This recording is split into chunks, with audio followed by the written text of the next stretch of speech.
दोस्तों अभी तो आप देख ही रहे हैं कि किस तरीके से बलूचिस्तान जो पाकिस्तान का एक प्रांत है। वैसे आप लोगों को बता दूं कि पाकिस्तान में 4 प्रांत है: बलूचिस्तान, पंजाब, सिंध और खैबर पख्तूनख्वा। और जैसे भारत का राजधानी क्षेत्र दिल्ली है जो केंद्र शासित प्रदेश है, वैसे ही पाकिस्तान का एक केंद्र शासित प्रदेश भी है जिसका नाम इस्लामाबाद है। वो राजधानी भी और राजधानी क्षेत्र भी है। तो अभी हम लोग बात करते हैं केवल बलूचिस्तान की। और वैसे आज़ादी की मांग तो सिंध भी कर रहे हैं और खैबर पख्तूनख्वा भी कर रहा है, और टीटीपी मतलब तहरीक तालिबान पाकिस्तान भी कर रहा है। अभी वो सब पर ही बात करेंगे उतने टुकड़े की, लेकिन अभी मेन बात अभी बलूचिस्तान की करेंगे। तो क्या है दोस्तों कि जो बलूचिस्तान है ना, वो अभी आज़ादी की लड़ाई लड़ रहा है, और उस आज़ादी की लड़ाई लड़ना भी चाहिए। ऐसा क्यों कह रहा हूँ मैं आपको बता रहा हूँ। एक्चुअल में बलूचिस्तान का जो पाकिस्तान में जो मिलन का जो इतिहास है ना, वो बहुत मतलब जटिल है। लेकिन मैं आप लोग को कुछ मिनट में बहुत सरल तरीके से समझाने की कोशिश कर रहा हूँ। अगर आप ध्यान से सुनेंगे ना तो इसको बहुत आसानी से समझ जाए कि ये बलूचिस्तान को क्यों आज़ादी की लड़ाई लड़ना चाहिए और बलूचिस्तान के लोग पाकिस्तान से इतने बुरी तरीके से क्यों नाराज़ हैं। हुआ क्या दोस्तों कि जब अंग्रेज़ों के अंतर्गत जब भारत देश था, उसके बाद उसी समय और भी बहुत स्वतंत्र रियासतें थी। तो क्या था कि स्वतंत्र जो रियासत है ना, वो भारत में मतलब ब्रिटिश शासनकाल में शामिल होंगे कि नहीं होंगे, उनके लिए कुछ पैमाने तय किए गए थे। और अगर किसी प्रांत को ऐसा लगता है ना कि उसको ब्रिटिश शासन में जबरदस्ती शामिल कर लिया गया है, तो आज अंग्रेज़ों के शासन के समय ही कोर्ट में व्यवस्था था कि वो जो अपने वकील के जरिए जो रियासतें हैं, ये बात रख सकती है कोर्ट के सामने कि ब्रिटिश शासन में हमें गलत तरीके से शामिल किया गया, हम उससे अलग होना चाहते हैं। तो उसी के तहत दोस्तों आप ध्यान से सुनिएगा, बलूचिस्तान क्यों नफरत करता है पाकिस्तान से, और बलूचिस्तानियों को पाकिस्तान से अलग क्यों रहना चाहिए। तो क्या हुआ कि उसके लिए बलूचिस्तान रियासत को ना एक अच्छे वकील की जरूरत थी। और उस समय जो अभी मोहम्मद अली जिन्ना जो पाकिस्तान के पहले राष्ट्रपति बने, और उसके बाद में पाकिस्तान के जो हैं वो निर्माता भी कहे जाते हैं, राष्ट्रपिता भी कहे जाते हैं, उस वक्त मोहम्मद अली जिन्ना बहुत अच्छे वकील हुआ करते थे। तो उनके ऊपर विश्वास दिखाया गया और मोहम्मद अली जिन्ना को एज ए वकील नियुक्त किया गया, और मोहम्मद अली जिन्ना ने केस लड़ा भी। दोस्तों थोड़ा वीडियो बनाते वक्त इधर उधर देख लूँ तो थोड़ा डिस्टर्ब मत होइएगा, क्योंकि इस जगह में सांप वाप आने के चांसेस हैं। तो क्या है कि मोहम्मद अली जिन्ना क्या है, वो केस लड़े, और केस लड़ने के लिए ना अच्छी मोटी रकम ली, बहुत मोटी रकम। अब उसके बाद इसी बीच में ना माउंटबेटन घोषणा हो गई, जो लॉर्ड लुई माउंटबेटन घोषणा 3 जून 1947 को हुई। और उस घोषणा में ये बात कहा गया कि कोई भी राज्य, जैसे 2 देश की कल्पना की गई, भारत और पाकिस्तान, और उसके बाद रियासतों को ऑप्शन दिया गया, विकल्प दिया गया कि आप कोई भी देश चाहे तो पाकिस्तान में शामिल हो ले, चाहे तो भारत में शामिल हो ले, और नहीं तो आप स्वतंत्र रियासत बना ले। अब देखिए बलूचिस्तान एक तो केस लड़ा था, मोहम्मद अली जिन्ना को मोटी फीस भी दिया था, और केस चलते समय ही लगभग देश आज़ाद हो गया। तो उसके बाद में बलूचिस्तान ने कहा कि भैया ना हम भारत के साथ रहेंगे ना हम पाकिस्तान के साथ रहेंगे। लेकिन यहाँ पर एक थोड़ा सा बात है, ये इसका कोई पुख्ता प्रमाण नहीं है, लेकिन अभी भी कई अधिकारियों द्वारा ये मौखिक तौर पर कहा जाता है कि बलूचिस्तान ने भारत में विलय होने का के लिए कहा था, आवेदन दिया था। लेकिन उस वक्त की राजनीतिक कारणों से या किस कारणों से हमारे नेताओं द्वारा ये पता नहीं क्यों मतलब उससे दबा दिया गया। बहुत सारी चीज़ें हैं, ये कहा जाता है, अब आज़ादी के समय की बात कौन जाने, लेकिन ये बात उठता है। तो फिर मैं कहा था बलूचिस्तान उसके बाद कहा कि हम अकेले रहेंगे, हम स्वतंत्र रहेंगे। अब उसके बाद पाकिस्तान का एक फ़र्ज बनता था कि भैया तुम बलूचिस्तान को अकेले छोड़ो।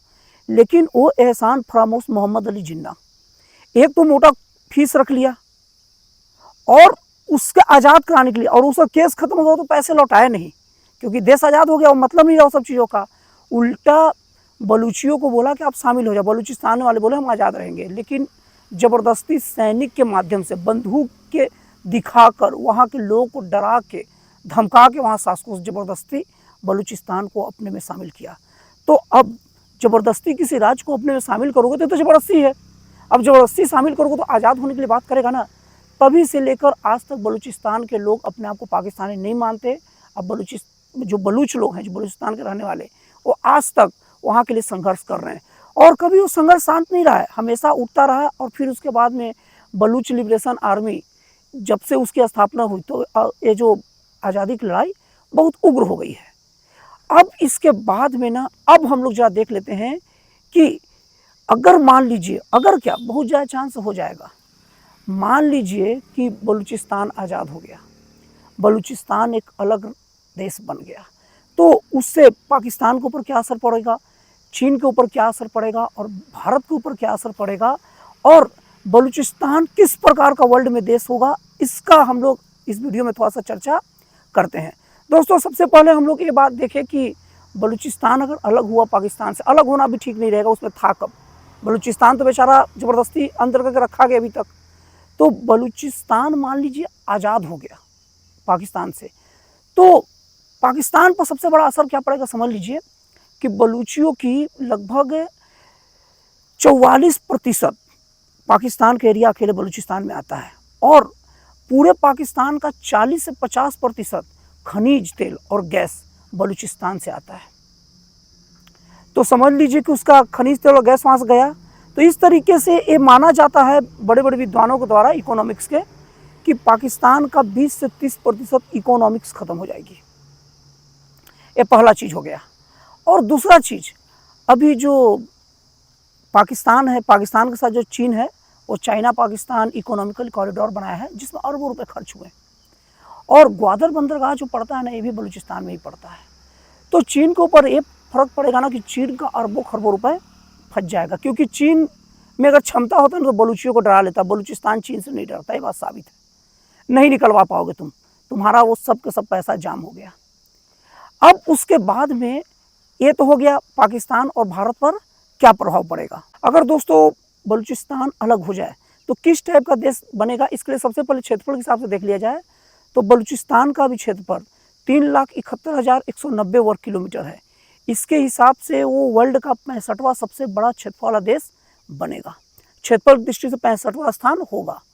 और थोड़ा हिल डूरा उसके लिए माफ़ी चाहता हूँ। और बलूचिस्तान की जनसंख्या लगभग 1,40,00,000 के आसपास है। उसके हिसाब से बलूचिस्तान वर्ल्ड में 178वां नंबर का बड़ा देश बनेगा। और दोस्तों आप लोगों को बता दूं कि बलूचिस्तान में विधानसभा की सीटें 65 विधानसभा की सीटें हैं। उसके हिसाब से संभवतः ये 65 विधानसभा की सीट ही उसका संसदीय क्षेत्र बन जाएगा। और दोस्तों इसके बाद में देखा जाए तो बलूचिस्तान से 700 किलोमीटर लंबी समुद्री सीमा रेखा है और ये समुद्री सीमा रेखा बलूचिस्तान के विकास में बहुत बड़ा योगदान देगी।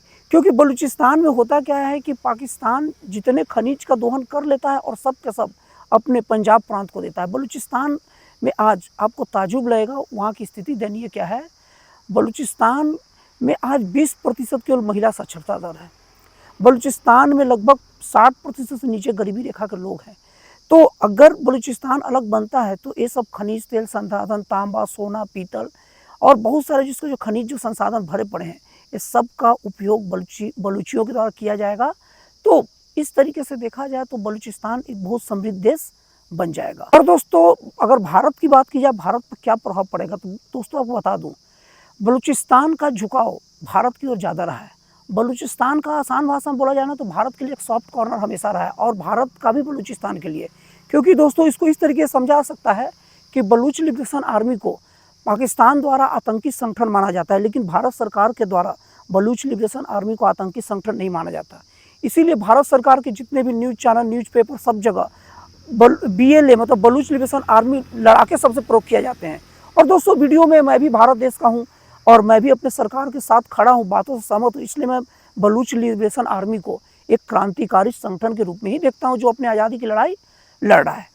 तो दोस्तों अगर बलूचिस्तान अलग देश बन गया तो उसकी 700 किलोमीटर की लंबी सीमा रेखा, सबसे पहली बात जो चीन की नज़र उस पर बहुत गंदी और घटिया है, इसलिए वो ग्वादर बंदरगाह बनाया और चीन को पता था कि पाकिस्तान दे नहीं पाएगा पैसे को, तो बाद में कहूँगा कि जब तक नहीं दे पाओगे तो किराए के रूप में ले लेगा और वहाँ अपने सैन्य अड्डे रखेगा। इनडायरेक्टली पूरी तरीके से वो 700 किलोमीटर लंबी सीमा रेखा का दुरुपयोग भारत को घेरने के लिए करेगा अरब सागर में। तो अगर ये बलूचिस्तान अगर आज़ाद हो गया तो बलूचिस्तान का सबसे पहले चीन पर से कंट्रोल हटेगा तो चीन जो उपयोग भारत के विरोध में अरब सागर में का जो सीमा रेखा करना चाह रहा वो नहीं कर पाएगा। दूसरी चीज़, इस तट का भारत बहुत अच्छा उपयोग कर पाएगा, क्योंकि बलूचिस्तान निस्संदेह भारत को इस तट के उपयोग के लिए आज़ादी दे देगा। और भारत ऐसा देश है जो सबका भला का ध्यान रखता है, तो भारत ऐसा काम भी करेगा जिससे बलूचिस्तान और भारत दोनों को सामूहिक तौर पर फायदा हो। तो और इस तरीके से बलूचिस्तान का बलूचिस्तान का आज़ाद होना भारत के लिए सामरिक दृष्टि से बहुत अच्छा है। भारत सामरिक दृष्टि से बहुत मजबूत होगा।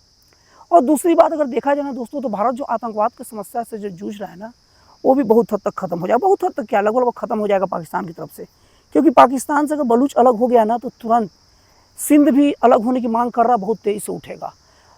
खैबर पख्तूनख्वा भी अलग होगा, टीटीपी भी अलग होगा। तो इस तरीके से पाकिस्तान बस पंजाब राज्य तक सिमट के रह जाएगा। तो वो अपने आप को संभालेगा कि आतंकी पालेगा, इसलिए वो हद में रहेगा। और ज़्यादा उड़ेगा तो सब तरफ से मिलकर उसे कंट्रोल कर लिया जाएगा, और चीन का प्रभाव तो बहुत हद तक नगण्य हो जाएगा। तो दोस्तों, इस तरीके से ये आपको एनालिसिस कैसा लगा, ये विश्लेषण कैसा लगा कि अगर बलूचिस्तान अलग होगा तो क्या होगा।